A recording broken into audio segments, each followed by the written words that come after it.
So anyway, so my name's John Walka. I'm a battalion chief with Rural Metro Fire Department, and I've been with Rural Metro now for over 40 years. I actually started kind of right out of high school and kind of went to college at the same time. So I started when I was 18. So I got an early start. So got a lot of experience. It's all been in Pima County as well too.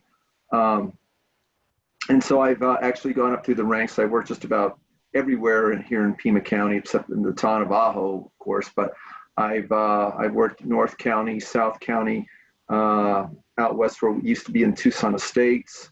I even worked in Green Valley for a little while. There's some remote areas and trails out there.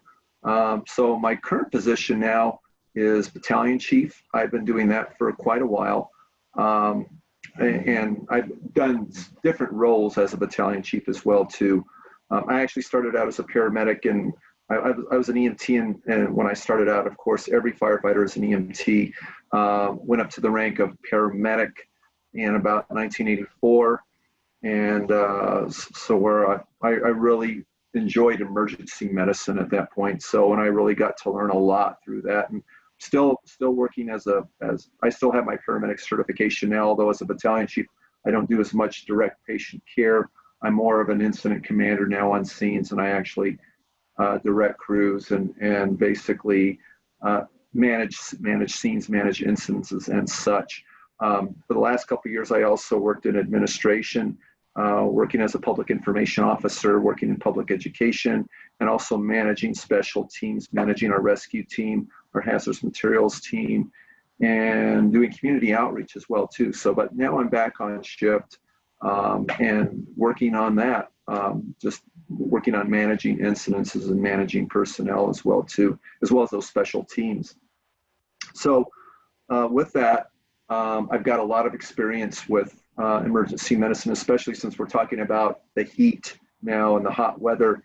That is something that is we really want to bring out that community awareness. So I was really excited about doing this program here to discuss that, because there's a lot of misconceptions out there about the heat. And of course, our climate is a little bit unique compared to the rest of the country and even the rest of the world. There's some parts of the world that are kind of have the same climate we do, but nonetheless, here in the desert Southwest, as we all know, right now it's hot and it's dry, where most of the other country here, you know, especially in the deep South and in the East, it's hot, humid. So, and we do have some humidity also during the monsoon seasons, but not to the extent that they have, say, in Alabama. You know, I went to Montgomery last year for a firefighter event, and they were telling me about just how excruciating their summers are.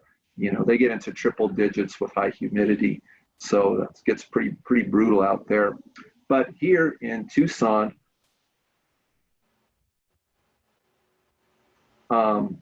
we deal a lot here in the summertime with heat emergencies, and I've seen them. You know, we talk a little bit about hiking, because that's where we see most of them, is on the hiking trails. And the nice thing about Tucson and Pima County is that we've got some of the best and biggest and most exciting hiking trails here in the whole desert Southwest. You know, we've got some personnel that used to work in Phoenix. I have one partner that used to work for Phoenix Fire Department, and they've got some hiking trails up there as well too, which they do a lot of hiker rescues, but not to the extent that we do. They have you know, Camelback Mountain, Piestewa Peak, so they do a lot of responses out there. But the difference is that the hiking trails that we have go a lot further, and they go on, and some of those trails, you know, such as like Finger Rock Trail, whichever, they go pretty high up. And where most of the other trails in Phoenix is, they kind of go in a loop, kind of, you know, so they're a little bit closer. So those can be challenging as well too. Speaking a little bit about search and rescue, you know, our primary mission when we go out on hiker rescues and that such is that that is our mission as emergency medical, where the Pima County Sheriff's Department, that's their primary mission in that event, is search and rescue. In fact, the state law requires that each sheriff's department for their own jurisdiction are responsible for search and rescue. So that's their responsibility, is to manage search and rescue. Along with the sheriff's department, they also have a group called Southern Arizona Rescue Association, which is a group of volunteers, very large group of volunteers. They're very well trained. They do an awesome job, and they're amazing people too. They actually are in charge of, well, they're not in charge of, but they're the main bodies that do actual search and rescue. Where the fire departments, we really don't do search as well. Once those people find the people, we go up and we do the rescue along with them, bring them back down off the mountain, and transport them and treat them at the scenes a lot. And so that's what we do. So I can't say enough about the deputies from the Sheriff's Department. They have a cadre of deputies, and that's all they do is search and rescue. And of course, with all the trails that we've got here in Pima County, you can tell that they're quite busy. They probably have at least 10 deputies that are just assigned to just search and rescue. They also have a helicopter that they've had within the last 5 years. It's called the Sheriff's One helicopter. And that helicopter is dedicated to just search and rescue. And we've used that a lot, and it's been very successful. It's saved lots of lives. And along with the people from Southern Arizona Rescue Association, they are the real heroes there, that they go out there. They go into very deep, remote areas for hours, for days on end, and they're very well trained. They know what to do. They've got a lot of good equipment. So we work together with them and the Sheriff's Department to do that. So with that, the type of rescue, the type of heat emergencies and rescues that we do here, well, we start to see them actually year round, not just in the summertime. Dehydration and that type of, those type of injuries can actually happen. They actually happen in the wintertime as well too. But especially now, during this time of the year where it's hot and it's dry, we see people out there that are hiking all the time, that a lot of people actually come in from out of state, out of the country even, and go hiking. And, we try to bring out that community awareness to people to be careful about hiking, because we really want people to enjoy these trails and enjoy hiking. But at the same time, we want them to have a good experience. And it's certainly not a good experience for anyone to have to get rescued off of a mountain and have to get transported to a hospital, have paramedics working on you, looking over you. So we really want to try to avoid that with people. And, the best way we can do that is just through public education, public awareness, and spreading the word about that, and so we try to do that a lot through social media, through the news media and such, just every avenue that we can to get that word out, to do that. And it's worked, actually. I think it's been pretty successful to do that. I talked about people who come from out of state, of course, and they don't really hear the social media and get our public awareness. And so we do get a lot of folks that come. In fact, we probably a few years back, we had some folks that came from Europe, and they came in to do some hiking. And it was probably in June, I believe. And they went to Finger Rock Trail, which is actually, if you're familiar with the trails, that's on the north end of Alberton in the foothills. It's actually considered to be a very technical and advanced trail. And that's another thing that we try to educate people on is if you've never been hiking before, first of all, pick a trail that is that meets your capabilities, because you shouldn't take hiking lightly. I mean, it can be, if you're going to be going on something like a Finger Rock Trail, that's an elevation difference of about 5,000 feet, from start to finish. So it's quite a hike. It can be steep in places.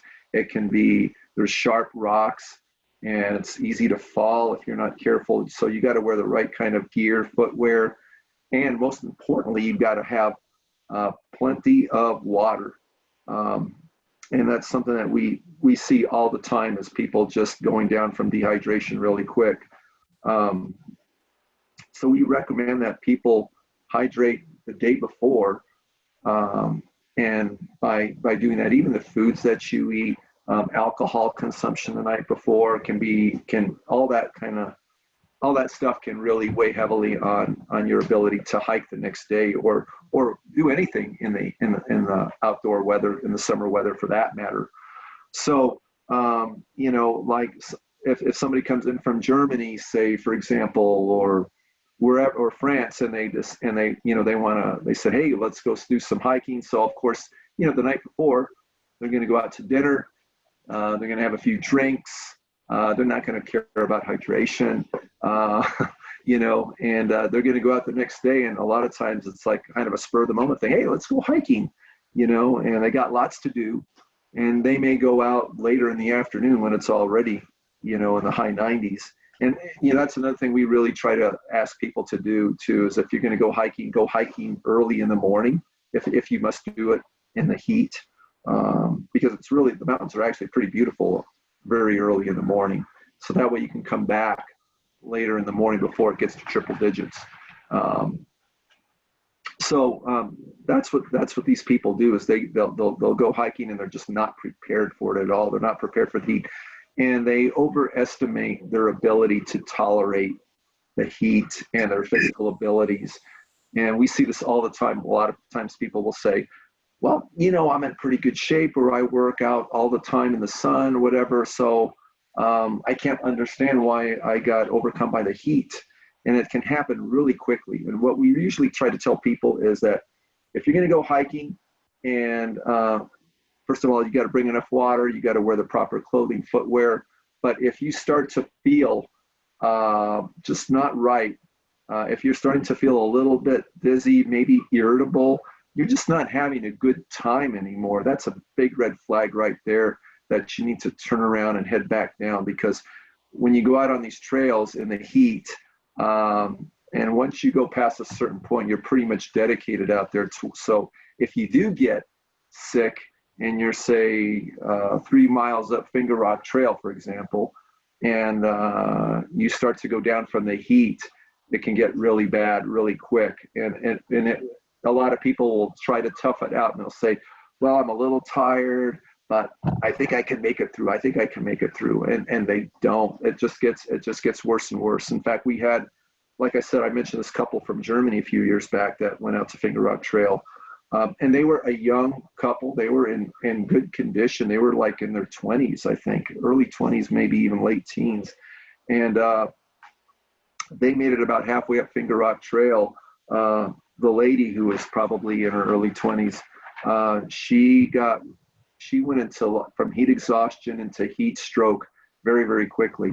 So if I don't know if you know the difference between heat exhaustion and heat stroke, but heat exhaustion is where you start to feel the effects of like lots of sweating. You start to get dizzy, you get nauseated, you get a headache sometimes, and you just feel lousy.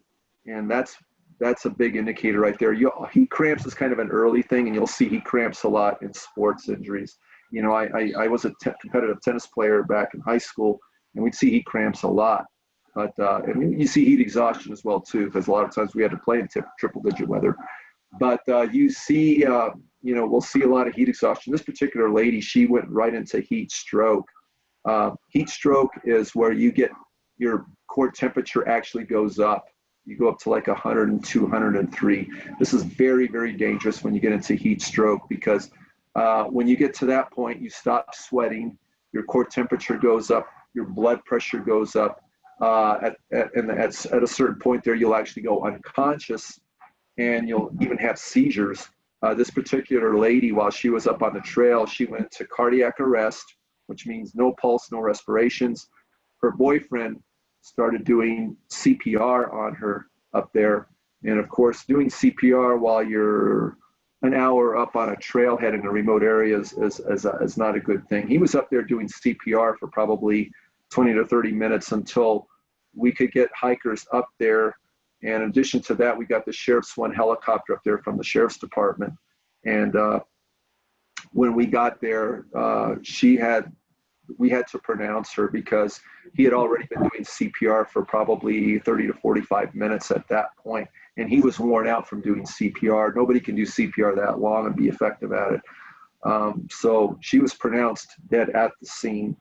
And so the Sheriff's One helicopter brought him down off of the mountain first because he was still alive, but he was pretty much exhausted from doing CPR, plus the fact that he was up there for so long.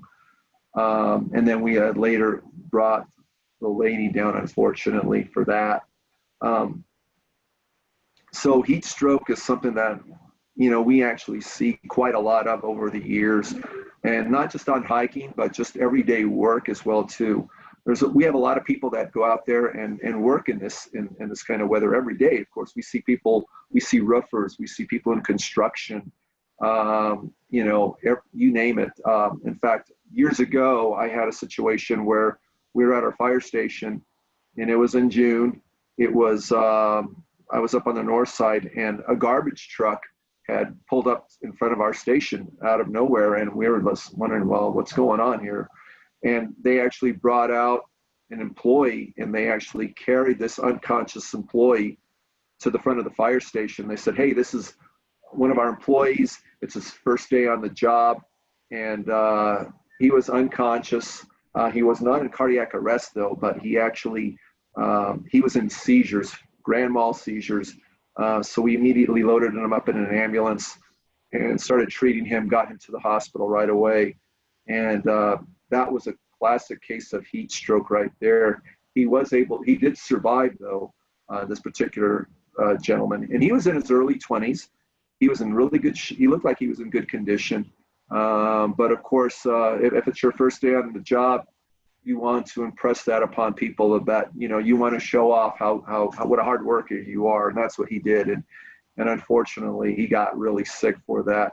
He's really lucky that he survived because, like I said, once you get to the point of heat stroke in this hot weather, it's most of the times it usually results in a fatality like that. So we were able to get to this gentleman in time. I think probably his youth and his physical ability helped out a lot in that particular case.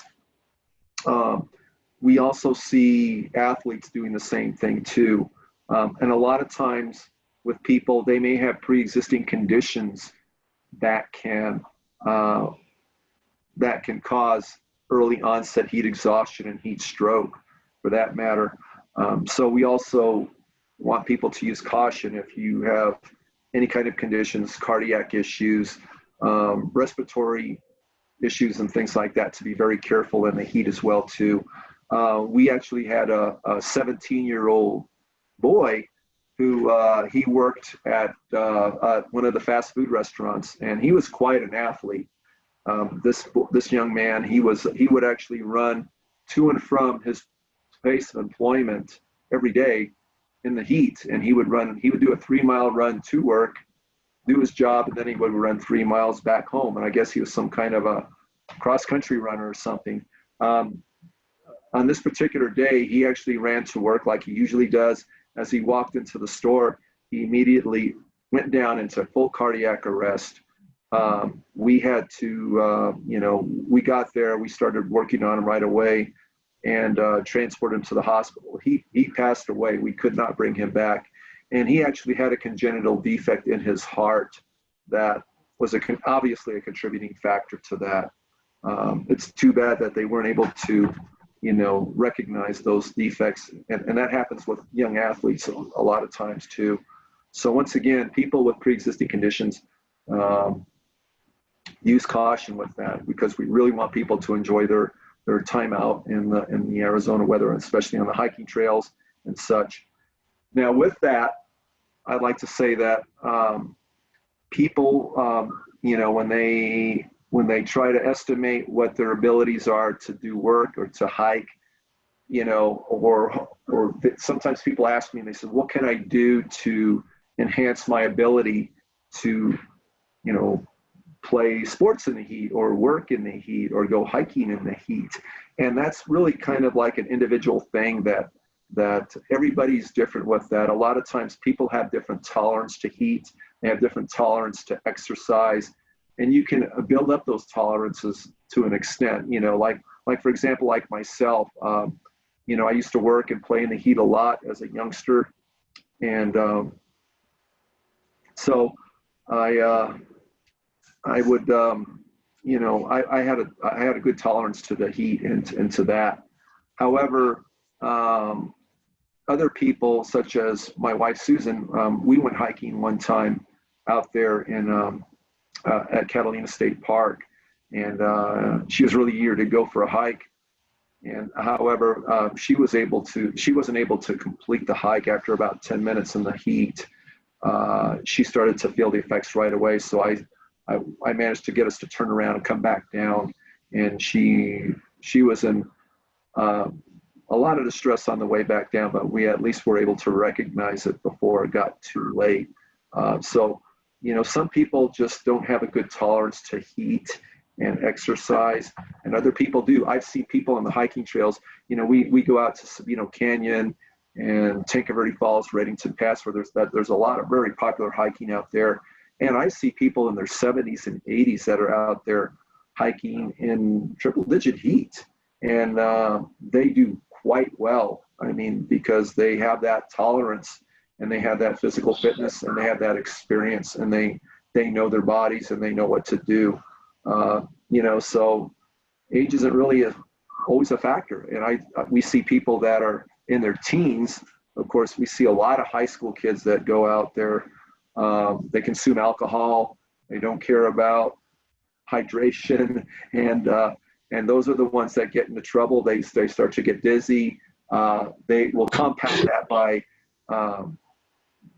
they may fall down, and we see a lot of injuries as well too. A lot of people will go on falls on some of these steep trails because it's rocky, it's sharp, and so we get lots of strains and sprains, fractures, things like that. But we just need to make sure that everybody recognizes their abilities, and don't overestimate or underestimate your ability to tolerate exercise and these hiking trails. We really recommend that people pick a trail that is that will suit you. And there's, like I said, there's so many trails out here in the Tucson area. Some of them are easy trails. In fact, I know that on some of the news channels they have little hiking safety tips and things like that. And so they'll actually talk about different trails and such, that are rated as easy, moderate, or advanced. So people need to be aware of that. But going back to the heat and how to manage heat and things like that, it's very important that people just be aware of hydration. We mentioned that on a typical day, you may consume 1 to 2 liters of water just in a typical summer day. And but when you're out hiking, especially in the warm weather, you need to actually drink about 1 liter of water every hour. So that's a tremendous amount of water that you can imagine that you have to bring with you. So a lot of these advanced hikers will have camelbacks where they have lots of water that they bring with them. They have ways of carrying lots of water. That's super important. And even snacks too, to keep your glucose levels up and such, because that can also be a factor as well too. Keeping the harmful rays off of you as well too. Wearing a good hat is a good important, and just wearing good clothes. For our firefighters, a lot of people wonder about, they ask us all the time about, how do you firefighters protect yourselves from the heat? Because we actually work out in the heat quite often.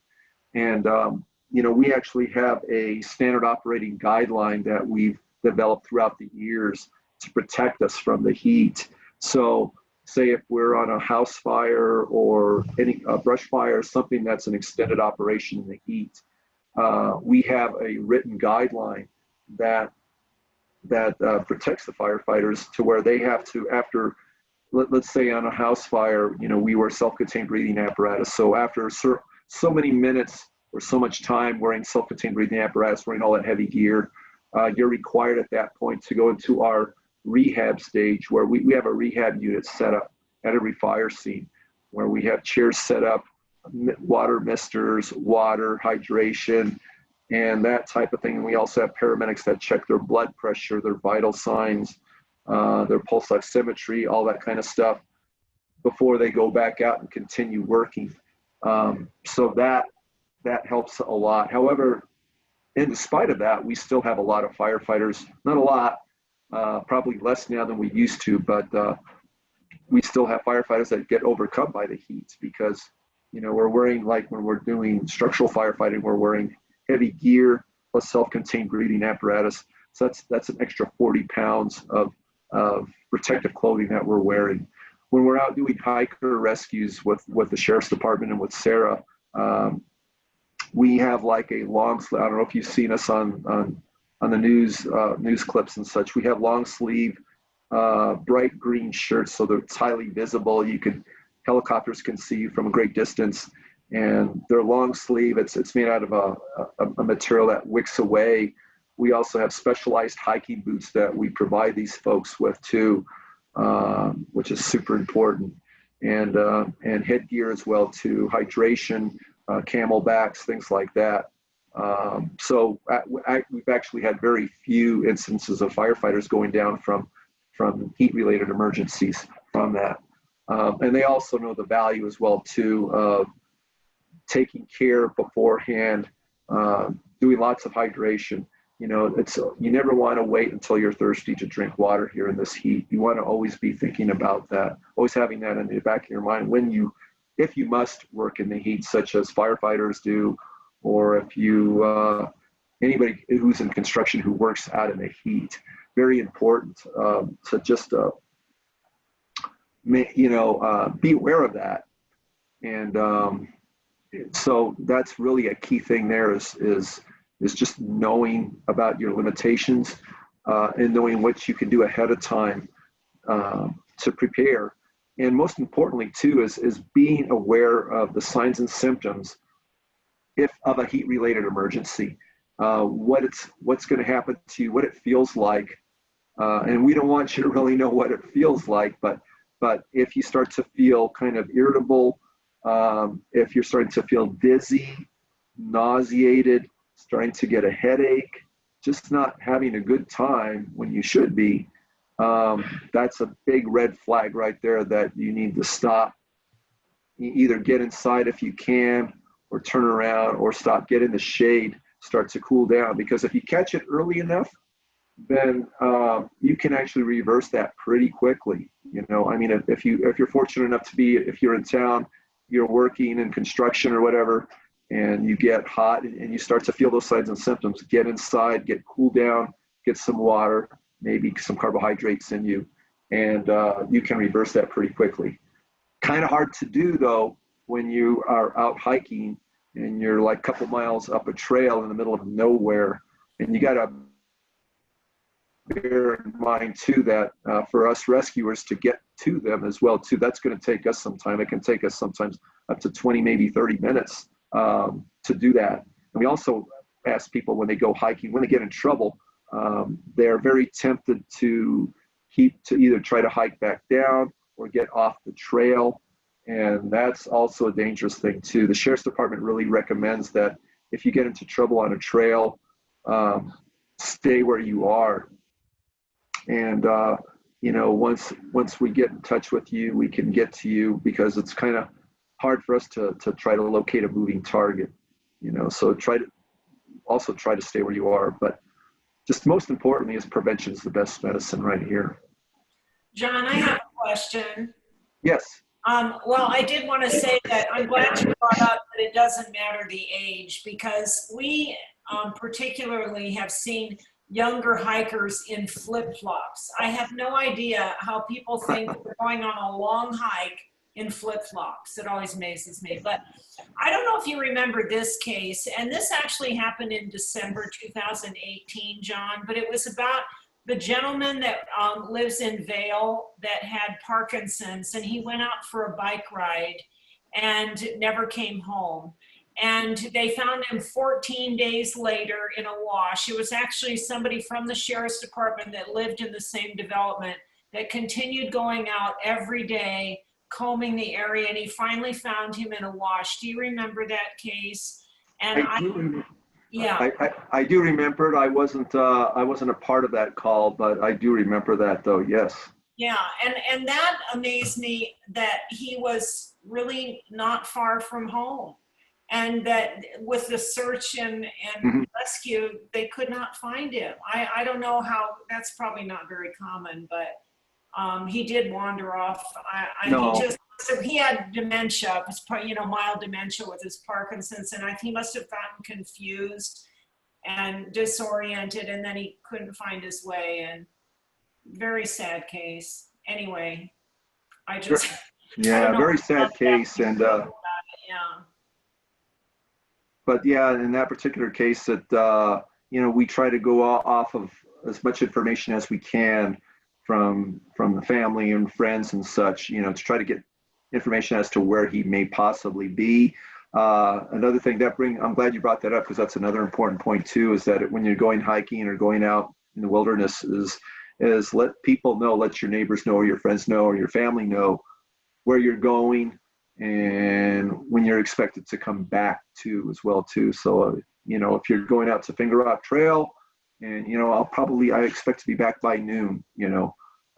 That's key right there, because I don't know how much information they actually got regarding where that, I the think he history. was just riding in the neighborhood and somehow got disoriented Mhm. and lost, and then went a wrong way or something, because I know his wife, and she had, they were thinking, well, did he try to run away, or well, they couldn't believe that they couldn't find him. I don't know, it's a sad thing. I did have another question, because we had a presentation yesterday about mobile homes and elderly people, getting heat problems in their mobile homes because of the lack. Sure. How often do you see that here in Pima County? Like, what would be the percent of people that actually get quite ill in mobile homes to where you're having to do rescues?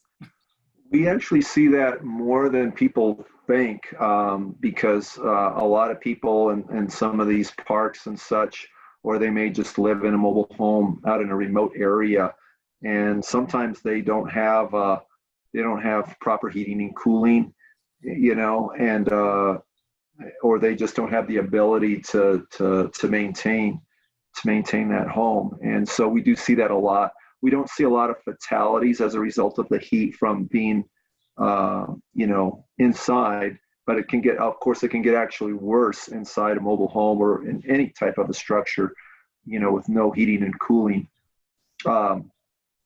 So it does happen. We do see that they actually, by the time we get to them, they're usually pretty sick. And occasionally, if they pass away, go into cardiac arrest, by the time somebody recognizes that they have not seen them, they call us for a welfare check. We get out there, and usually their rigor and morbidity, unfortunately, has set in right at that point too. So yes, it does happen more than you think. Thank you. I have a Sure. question. How recommended are products like Gatorade, that kind of thing? Gatorade? Oh, I'm glad you brought that up about sports drinks and such. Yeah, and or you can get the pills and put them in your water. I can't remember what they call that, but Yeah, we don't really recommend that. In fact, I actually do a firefighting competition too, and I brought this up to Karen yesterday as well too. And sometimes we have to do these competitions with our full gear on. And I did one a couple years back in Carlsbad, New. The temperature over there was 115 degrees, and we had to do this very rigorous competition at that point. And they always tell us. In fact, there's a person that actually runs this competition. He's a doctor in exercise physiology, and he reminds us all the time. He says, when you guys are going to be doing this kind of hard work in the heat, try to avoid sports drinks completely, because usually those sports drinks are just going to come right back up on you. So it's really not a good idea. They just they don't absorb very well. We do keep some sports drinks for our firefighters, but it's kind of a nice thing that they can have, so they can have some flavor, a little bit of flavor along with that water, because sometimes it's boring just to drink liter after liter of water. So a little bit of a sports drink, like Powerade or Gatorade or something like that is okay, but don't rely on that. in theory, years ago, they used to think that these sports drinks were like a wonder thing, because it's like, wow, it's got water, it's got electrolytes, Electrolytes. and it's got everything you need, right? So in theory, it sounds great, but in reality, we've really seen bad results with using sports drinks exclusively. You can use a little bit of a sports drink once in a while, but don't depend on them heavily for doing that. You know, and when I talk about electrolytes and such, you know, we usually, our typical American diet is heavy in sodium. We get way more sodium than we need in our typical American diet. Not that much potassium though as well too. And of course you got to have sodium and potassium in a balance to, you know, to function well, especially in the heat. So that's why we really recommend them, and especially the day before. If fruits and vegetables, of course, fresh fruit and vegetables are high in potassium, very high in potassium, in varying degrees, of course. And that's going to help you the most. Trying to get those electrolytes replaced when you're already tired and the point of heat exhaustion is going to do you no good. And same thing with hydrating too. You got to hydrate slowly. Hydration is a continuous process, but like I said earlier, you need to hydrate the day before, the night before. In fact, all of us firefighters who do this competition, we all knew the value. We all hydrated the day before, the night before. Eating watery foods such as fruits and vegetables, that's absolutely key. And none of us had any problems, you know, doing these rigorous competitions in a 115-degree heat. You know, it was still uncomfortable. We sweated a lot, but nobody had any problems at all. And people were kind of wondering, it's like, wow, how did you guys do that? Well, of course, we trained for it, number one. But number two, most importantly, is that we know the proper preparation for doing that, you know, avoiding the sports drinks. You know, I'm not saying sports drinks are all bad. Some people actually have good results with sports drinks, but the majority of people, especially when you're at that point to where you're starting to feel sick, a sports drink is only going to make you worse most of the times.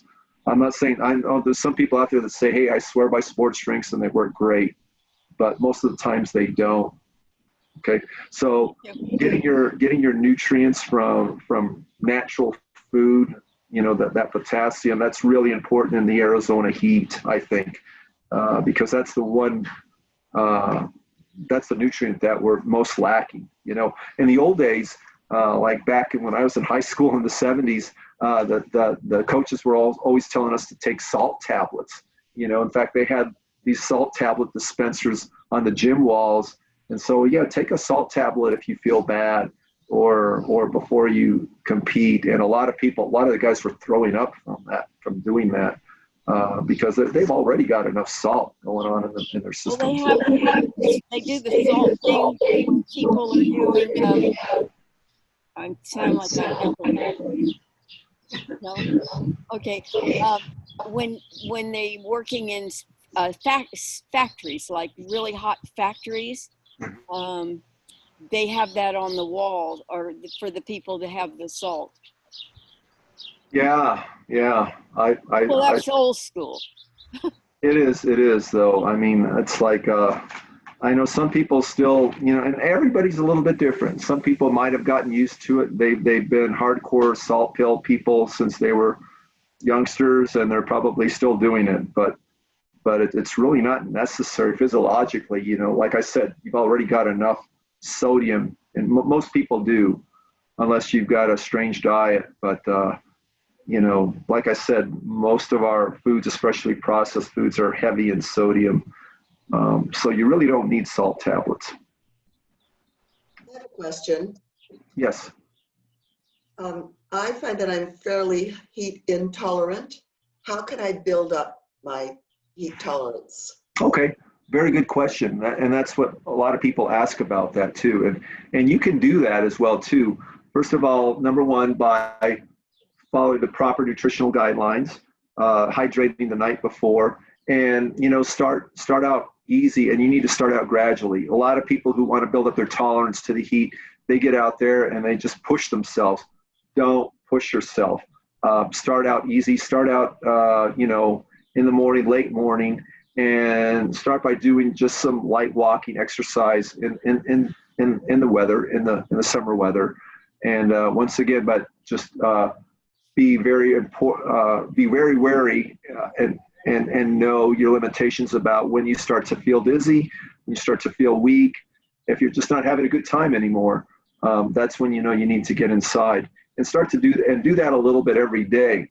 And then you can increase that every day, and then you'll actually see a big difference after a while. Does that help? Oh, yeah. So I'm writing a character, like probably a 75 to 80-year-old character who I guess gets heat stroke when the energy goes out. And so I have a couple questions about that. How long would it take, for instance, for like, if it's like hot enough for the energy to go out, how long would it take for her to be in trouble? And what would the signs, like, how would that physically manifest itself that, you know, that somebody else could see? And what could you do to, you know, help her get better after that? Okay, and you're saying that you're concerned about somebody who is older, like in their 70s, you said?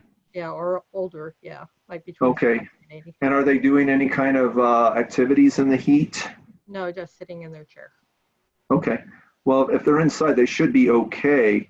But when they're outside, let's say if they're enjoying, you know, a concert or a family get together or something like that, you know, at that age, and once again, everybody's a little bit different, but it can happen really quickly. You know, they'll start to sweat, they'll start to complain about just not feeling good, and at that point, when you start to see them stop sweating and they start to turn really red and they get hot, and their orientation, their level of consciousness get bad, they get confusion, things like that, then that can turn into heat stroke really quick.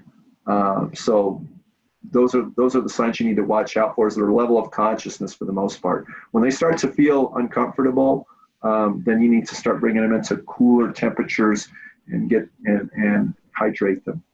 And so if they passed out, like what would you do to like make them feel better? Because this is like when there's no energy in the house. There's no energy, so there's no air conditioning. I'm sorry, I can barely hear you, but you said there's no energy in the house?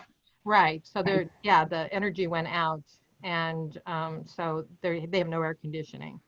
Oh, okay. They have no air conditioning and that type of thing. Okay, yeah. So at that point, you know, once again, that can, when they start sweating, and like I said, that's the big key factor is just their mentation. Just can they, is their level of consciousness normal for them? Okay. Does that help? I mean, that's key right there, but. Well, what would you do if you found that, you know, your grandma like already passed out from heat exhaustion or whatever? Anything you could do to help them? Yeah, try to hydrate them. If they're unconscious, then there's really nothing you can do at that point. If they go unconscious, you need to call 911 immediately. Then, because once they start to pass out, then it can go. It can get bad real quick. So you need to call 911, have the paramedics get out there. They're going to need to start IVs on this patient, and they're going to need to go to the hospital. Okay, thank you. Sure. I have a question. I mean, maybe it's not a factor, but what's the difference? I mean, there's heat and then there's the sun. So are those two different factors that are dangerous, or are they combined? I mean, well, they're both dangerous. I mean, you can still have heat stroke and heat exhaustion just from heat by being indoors, okay? And you don't have to have direct sunlight on you, but direct sunlight's also dangerous too, because you can get burned very quickly too. That's why, you know, we as rescuers, we're wearing long sleeves. We're not wearing tank tops. We wear wide brim hats. You know, we're pretty much fully covered, and that is actually going to keep you cooler than if you're just wearing a tank top, even if you have the sunscreen on and all that. Sunscreen, of course, does help quite a bit too, don't get me wrong. But the direct sun, combined with the heat that's just you're going to feel like you're baking at that point. But heat alone, like we mentioned earlier, we see homes where it gets it's over 100 degrees inside the house.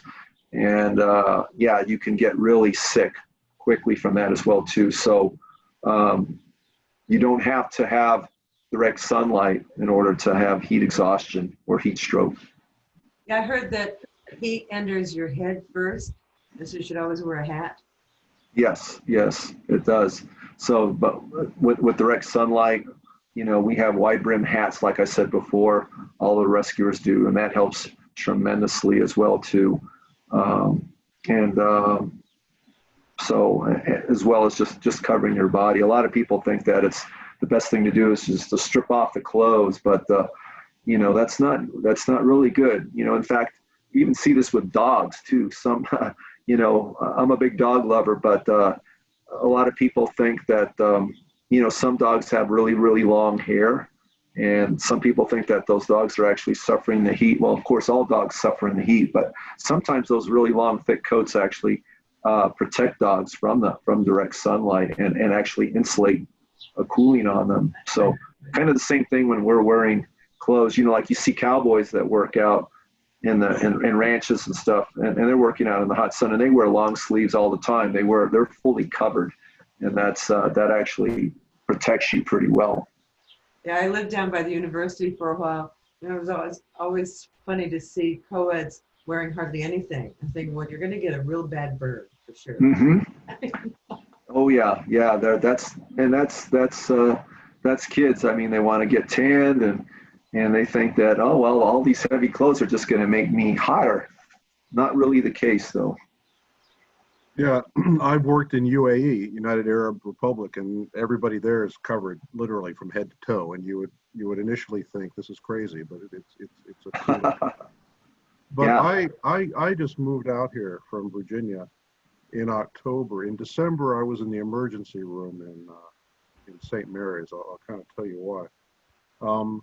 First of all, I want to say, I live on the western edge of Tucson. Out of town, and across the street from me is actually county. And I am so impressed how this environment, this ecosystem just demands respect. It does, and heat is one, and everybody who's lived here a long time realizes that. I had intellectualized it, but I'm really, I really am understanding it now. It demands respect all the time. But what happened to me, it was December, it was a normal day, normal morning, it wasn't particularly hot. And I attended a meeting, and then I was having trouble concentrating, and the left side of my body was starting to go numb, and I was having cognitive impairment. I was really having a hard time knowing what was going on. I thought I might have been having a mini stroke, a TIA, not ever having one before. I was like, well, I'm 68. Is this what early onset dementia is like? I don't know, but it was really quite horrible. I would get very emotional and tear up for absolutely no reason. So I called my wife, and of course she said what I already knew, go to the emergency room. I was there, I'll make this a little quick because it could be a really long story if I wanted to. I was there for 8 hours, and they did all kinds of tests, CAT scan, blood tests. I was hooked up to an IV. Eventually I had an MRI. And I think everybody knows where this story's going. It turns out that the most likely reason, even though that they didn't have it wasn't conclusive, the most likely reason I was in the ER for 8 hours is because I was dehydrated. Sure. And I am so impressed by that. When it's hot, you just automatically drink and you think, fine, but this was not a particularly hot day. So I'm really curious about how this environment, pretty much throughout the year, is drawing water out of your body, not necessarily when it's super hot. So do you have a lot of these incidences of people getting in trouble even in, outside of the June, July, August months? We certainly do. I'm glad you brought that up. Even in the wintertime months when people go hiking, they're thinking, hey, well, it's cool outside. I don't need to bring any water with me on this hike. And they do get dehydrated. In fact, you know, we did a little news story, a PSA about hiking safety in the winter months too, because actually in December, January, we were getting a kind of an uptick in hiker rescues. People just getting weak and dizzy, and they were like thinking, why is this happening to me? It's cool outside. And you know, when I did a little bit of research about dehydration in the cold, actually, they talked about a couple of folks that were up in Antarctica, actually, which is the coldest place in the world. And I guess there was a lady who died up there a while back, and she actually died from dehydration, you know. So that can happen. In fact, also, I recently just discovered too that actually air conditioning actually can dehydrate you as well too, because that's it's you know, it's cool and it's dry, which keeps us comfortable, the cool, dry air. But also being in that cool, dry environment can have an effect on dehydration as well too. So the moral is just to, you know, you need to drink water, especially year round. Here in the desert Southwest, you know, I love the desert Southwest. In fact, the older I get, the more I just love it. I just love the whole vibe of the desert Southwest, Arizona, New Mexico, and even parts of Texas. I just love the desert. I love the smell of it. I love the wildlife. I love the mountains, everything. But you know, you got to have a healthy respect for the climate as well too, and make sure that you take care of yourself and your loved ones. Can I make a comment on that? I think one of the issues is you don't sweat here. That you know, that the low humidity just sucks the moisture away from you, and you don't realize how much you're sweating because you don't physically feel the sweat. And so I think you can get dehydrated and not even realize it so quickly.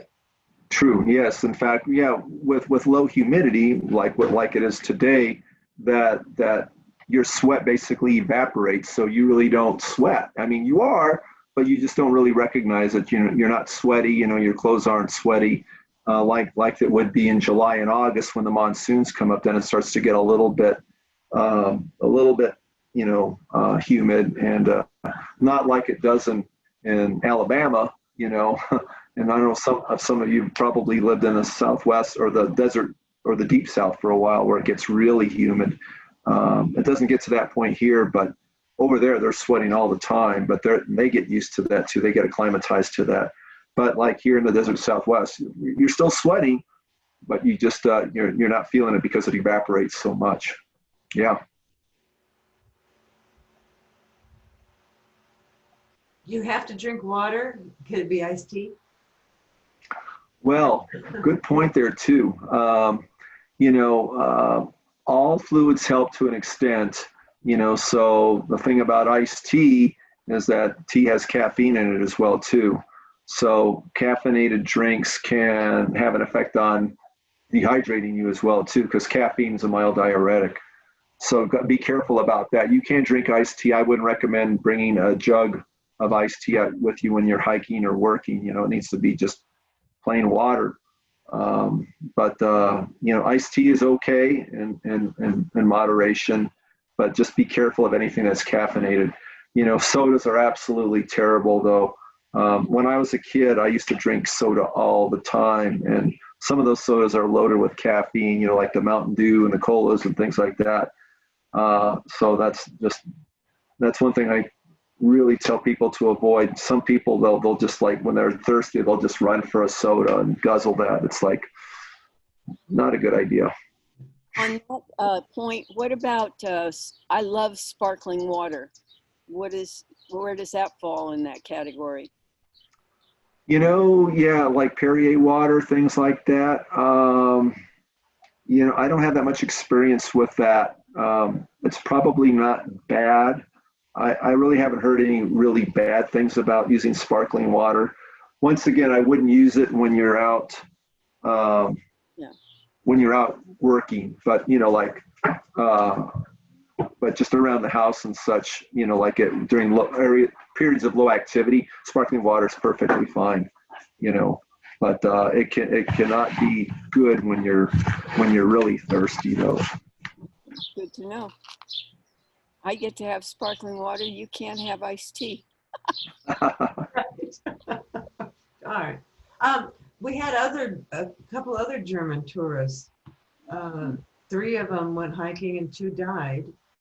Do we have a lot of international? Do you rescue a lot of international visitors? We do. Yes. In fact, a lot of the people that we do rescue are from out of state and out of the country, because once again, they're just not used to our temperatures, and or they don't know the trails, or they may pick a trail that's too hard for them. Like I say the night before, if you're coming in from another country, you're traveling, you're probably going to be in a restaurant the night before. You're going to have some drinks, some alcohol. You've got a sodium-rich diet, and probably not eating a lot of fruits and vegetables. And you're just not thinking about hydration, and you're just thinking about, hey, let's go out and have some fun tomorrow. Let's go hike Finger Rock Trail, and then wham, it just, that can, if you're not prepared for it, it'll hit you like a ton of bricks. We see that. So yeah, those people that are out of state and out of the country, we do see that, unfortunately, a lot. And so, they don't watch our news shows and such, and so they're not aware of that. So a lot of times we'll the sheriff's department, they're search and rescue deputies. A lot of times they'll patrol Sabino Canyon and such, and they'll try to, if they see people going up the trail without any water, they'll say, hey, you really need to think about bringing some water with you. Don't wear flip-flops when you're hiking up on those sharp rocks, and don't be wearing tank tops and such. So yeah, we try to help people as much as we can. How many rescues do you have? Oh, I'm sorry, how many rescues do you have a year? So I think last year in 2019, we probably had about 100 hiker rescues, and that doesn't include all of the other rescues that are heat related as well too, for dehydration and such. But yeah, between all the trails, our area runs along all of Sabino Canyon, the Catalina foothills, and out near Tanque Verde, Reddington Pass. We also do some hiker rescues out towards the Sarita area a little bit too. And then, some of the other fire departments, they like Golder Ranch, they take care of Catalina State Park. Tucson Fire has a lot of hiker rescues up along Star Pass and such. So yeah, it's not just ours, but it's everybody has a lot of them. Phoenix Fire Department has a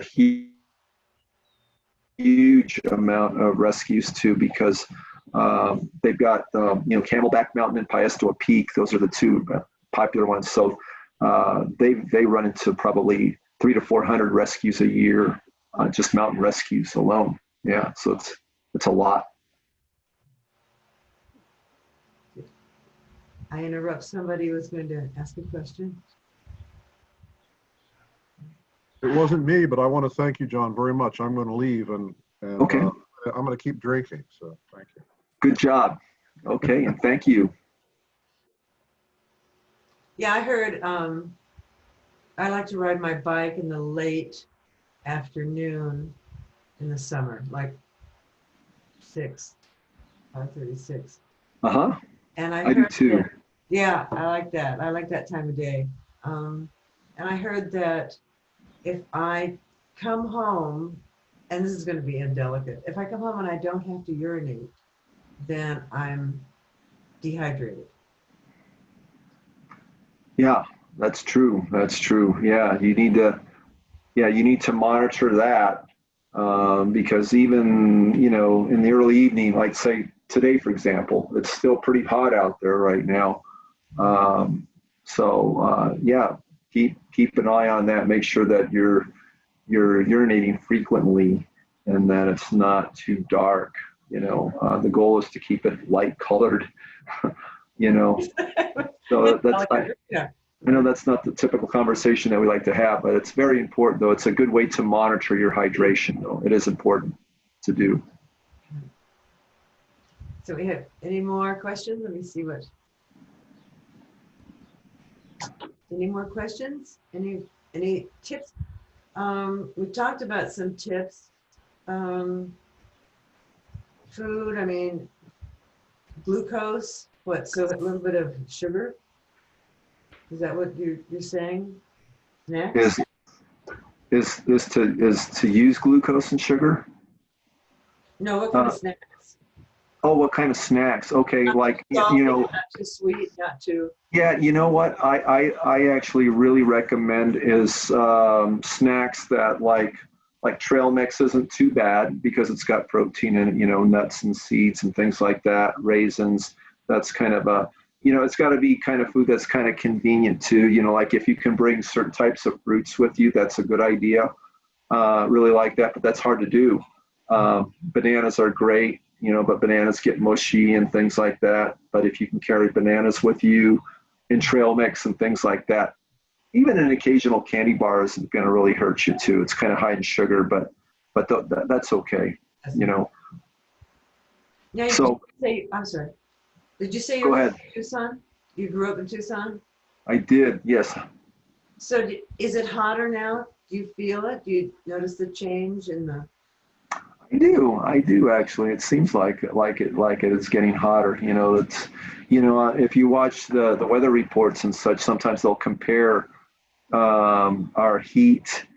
You know, like they'll say, hey, this has been the hottest day since 1936, you know, or 1977. So it seems like it's getting a little bit hotter. Yeah, for sure. Yeah, when I was at the university, I had to take physical education. So I took it in the summer, and I took a tennis class because they canceled the class around 8:30 in the morning. About half hour into it, they canceled it. I thought that's a great way to get my units and not have to do anything. They canceled your tennis class. Yeah, I mean every day we had to go 8 o'clock tennis. By 8:30 it was already too hot too. They didn't let us play tennis anymore. Yeah, and on the tennis court too. I mean, you know, that you're on a concrete surface too that reflects heat, and that court surface, that's another thing. it's hot. And so one last question, I think. I mean, please, anybody have questions, but what about our dogs? I mean, is it really important to have little booties? I mean, how hot is the pavement? Do you know? God, so glad you asked that. That pavement gets probably, you know, 20 to 30 degrees hotter depending on the surface. You know, like concrete and asphalt, things like that get really hot. You know, and I'm a big dog lover myself. I got 2 German Shepherds, so they love to go for walks and such, you know, a lot, but they have to wait until the sun goes down. The good thing is that these dry surfaces, land will actually cools down relatively quick as opposed to water. You know, like the ocean doesn't cool down very quick. It stays about the same temperature from night to day, where like the earth, you know, even asphalt and concrete, once the sun goes down, it cools down relatively quickly. But if you have to walk your dog, you know, during the day in direct sunlight, those booties do help out a lot, because we see a lot of dogs that get their paws burnt from doing that. And a lot of times you'll see people walking their dogs, and the dogs will kind of like they'll high step it, you know, and that means that their feet are getting hot. So yeah, we also like to do like social media posts about that, you know, about people, you know, walking their dogs and on the street like that too. Also, you know, when you bring that up too, also keeping dogs and small children in cars, we see that a lot too. People are keeping dogs in they're going to Walmart and they think they're only going to be gone for 5 minutes. They roll up the windows and that dog is in there with no air conditioning. And so we see that a lot too, where dogs start to get sick and they can die quickly because the temperature in the vehicle it goes up quickly. It can go up to, it'll go up 20 to 30 degrees within just 5 minutes, you know. It gets really hot in there. And the problem with that too is that dogs, you know, they're different from us. In fact, we release heat through our perspiration, through sweating. The only way dogs can release body heat is through respiration, through panting. And so they're always kind of behind the 8 ball with trying to release body heat. I mean, that's why dogs pant all the time. And especially, you know, when it gets hot like that, they're just, it's just too much for them. They can't release that body heat through respiration faster than it's coming down on them. So yeah, dogs, especially certain breeds, are even more susceptible. Breeds that have like a pushed-in nose, like the boxer breeds, the bully breeds, things like that. They even have a harder time with releasing body heat through respiration. Dogs with longer snouts, such as German Shepherds, Greyhounds, Collies, things like that, it's a little bit easier for them, but still, it's very uncomfortable and very dangerous. So for us dog lovers, we need to be really taking care of them and watching them close in this heat. Yeah. Well, we have a beautiful place, but it's scary too. I have a quick question. Yeah. Hopefully about an unlikely situation, but I heard you say, if I heard right, the unfortunate young woman who went into heat stroke and then she died, and her boyfriend had been performing CPR on her. Mm-hmm. I think you said that that was not a good idea in the situation of the heat. I was wondering why is that not a good idea besides him getting exhausted? And if someone goes into cardiac arrest and you can't do CPR, is there something that would be a better thing to try to do in a situation like that? Sure. Okay. Well, yeah, let me correct that. If I meant to say, I didn't mean to say that it was a bad idea to do CPR. Okay. No, doing CPR is exactly what he needed to do. Okay. Because at times, you know, even though she went into cardiac arrest, if you do CPR right away, that can actually get her out of cardiac arrest, and she can restore her pulse and respiration, spontaneous respiration, rather quickly. So we do see that happening. So yes, whenever somebody goes into cardiac arrest, prompt bystander CPR is absolutely important. So I apologize if I misspoke there, but because you know, we also do a lot of drowning prevention awareness too. In fact, we're very proud of the fact that last year we had no pediatric fatalities. We did have some adult fatalities, but we probably, like here at Rural Metro, we probably had like 7 or 8 pediatric drownings, and they were all saved with no permanent impairment. And that is because on every single one of those calls, prompt bystander CPR was initiated right away, and that's what saved them. So in this particular case, where the boyfriend did CPR, he absolutely did the right thing. In this particular case with heat stroke, that he just overcame that lady just too much. But doing CPR, yeah, I mean, let me make that perfectly clear. Yeah. Prompt bystander CPR in cardiac arrest is so important. In fact, we're on a campaign where we, you know, like with drowning awareness, where we get together with the TD stations and we actually provide free CPR classes, you know, through that program as well too, because that helps us to help you guys. You know, it's a win-win situation. The more people out there know CPR, in fact, that's why drownings over the years, 30 years ago, we had way more drownings here in Tucson than we do today.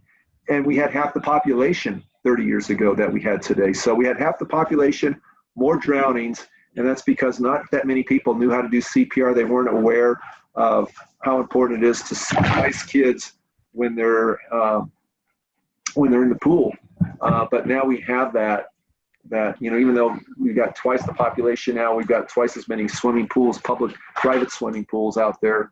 And it's because prompt bystander CPR. A lot more people know how to do CPR now, and it's not that hard to do. In fact, in some cases, compression only, hands only CPR is very effective.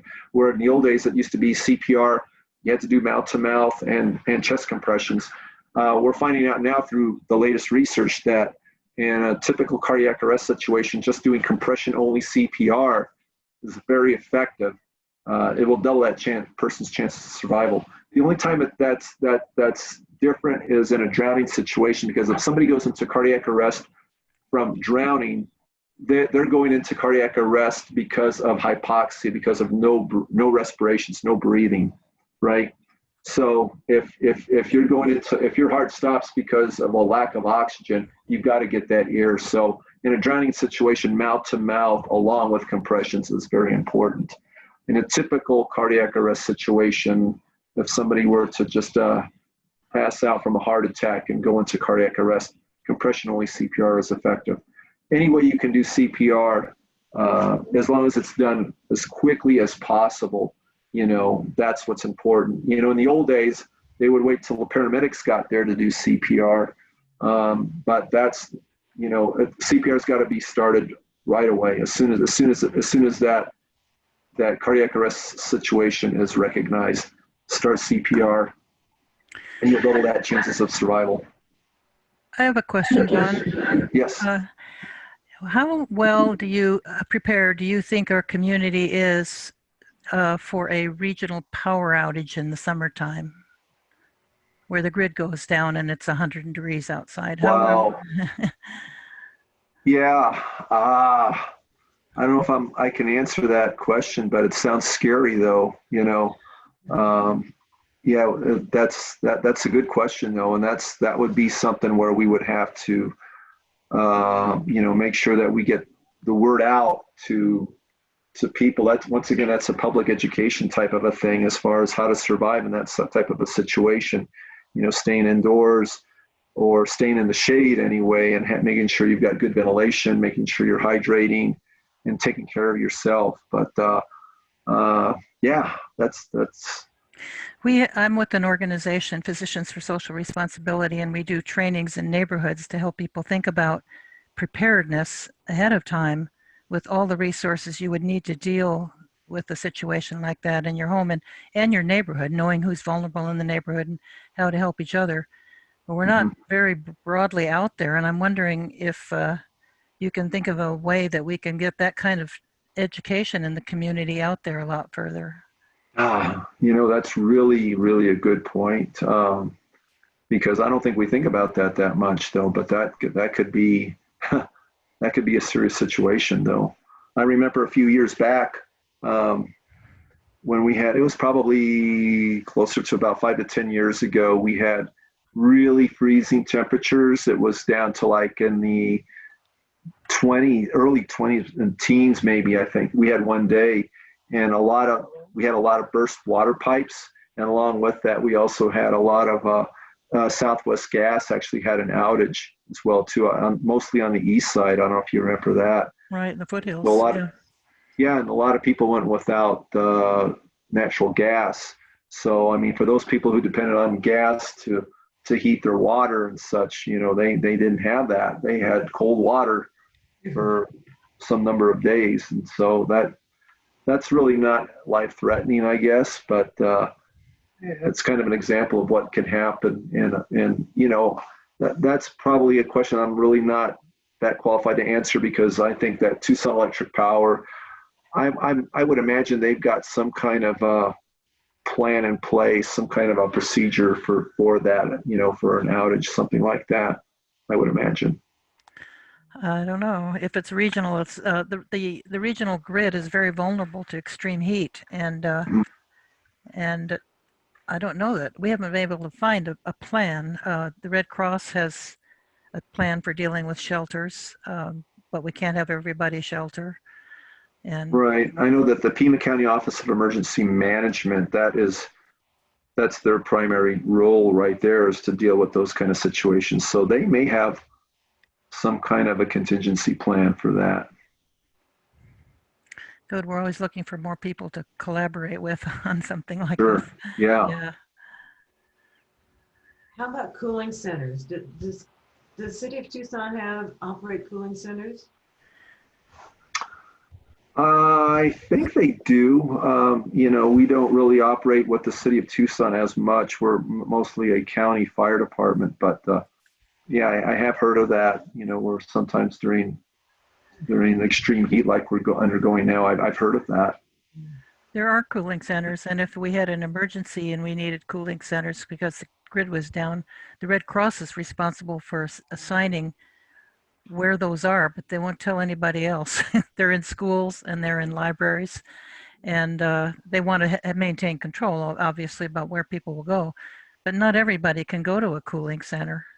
So I think Right. the trick is for us all to learn how to be safe in our homes with adequate water. Right. And knowing how to deal with the heat stroke that or heat exhaustion that you've been talking about, who to Mhm. knowing who in the neighborhood is vulnerable and needs to be helped. There are a lot of things to think about, but we probably need to do this as a community because no one agency can take care of everybody in the community all at once. Absolutely. Yeah, and that's a good point. Barbara, Well, what was the name of your group again? Physicians for Social Responsibility. The program is called Building Resilient Neighborhoods, and we offer free workshops for neighborhoods. They're 3-hour workshops to get people So to how do start we thinking. reach you? Because I'm part of a big community. It's psr.org, or my email address is bwarre01@gmail.com, and I can connect you with what we need Okay, to I help did. you. Could you say that again? I don't know what you said. that was fast. bwarre01@gmail.com. Okay, thank you. Thank And you you. said it was, your organization is psr.org? Right. And And if you that's go, Physicians for Social responsibility. Responsibility? Great. Yeah. The It's a national, question, yeah, go ahead. it's a national organization. And this is a local chapter. Uh-huh, okay. Yeah, the question that your question raises in my mind is, how did people live here before there was air conditioning? What do people do? And can we ask ourselves that question, like, what would we do if we really had no air conditioning? There must be strategies and, tactics for that. I don't know what they are. That's my question. I know What a would they little be? bit about that because I've been reading history about Tucson, and sometimes they slept on their roofs, and sometimes like they slept outside and sprayed water like on their rose bushes so that the rose bushes made natural air conditioning kind of thing. That's a couple things. They also had thick double brick walls, and so their inside of their homes were cooler than our homes. They're much more better insulated in the older days. Mhm. And it wasn't as hot either. It's getting hotter all the time. That's the other problem. Yeah, Yeah. that's true. For a short-term memory or short-term device, you could jump in your electric car and turn on the air conditioner. Short term, short term. Well, that's what they used to do before they had air conditioning inside. Yeah. They just jumped in the car. Well, remember when we didn't have air conditioning in cars living here Yeah. and had those funny little canvas bags or burlap that they hung over the little hood ornament. Yeah. Yes, I'm old enough to remember that. Well, any more questions? I want to really want to thank Battalion Chief John Walka. This has been really interesting, and again, I really want to thank you for all the work you've done on behalf of us to keep us safe out there. Well, thank you. Thank you. You're very Thank you. welcome, and thanks for having me, and really enjoyed it, and a lot of good questions out there. So I really want to ask everybody to go out there, help your family and your friends out there, and spread the awareness about keeping safe in the heat. Okay. Yeah. Thank you. Yeah. Sorry. Thank you. I was just gonna say, I hope I see you on the trail, but passive. I mean, not like need you on the tree. There you go. All right. So thanks everyone, and thanks again to our guest speaker. And again, thank everybody for showing up for 3 in a row. We have a meeting next month, but it's not going to be in a row. Thank All right. you so much. But thank you. Bye-bye. Thank you. Bye. Bye. Nice meeting you all. Nice too. meeting you.